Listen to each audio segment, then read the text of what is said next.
ពី18ចឹងចាក់តកោនកែង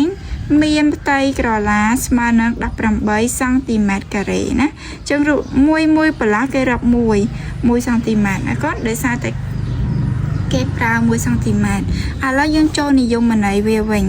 រកផ្ទៃក្រឡារូបធរណីមាត្រ1គឺជាដល់ទៀតណារកផ្ទៃក្រឡារូបធរណីមាត្រ1គឺជាការរាប់ចំនួននេះគឺរាប់មិញ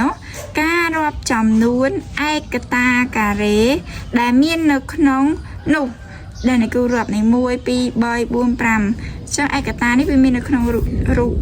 ចាក់តកោនកែងនឹងចឹងណាចឹងគូអានម្ដងទៀតរកផ្ទៃក្រឡារូបធរណីមាត្រ1គឺជាការរាប់ចំនួនឯកតាការ៉េ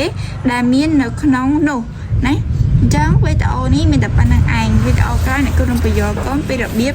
រកផ្ទៃក្រឡាចាក់តកោនកែងខាងក្រោមនេះណាកូន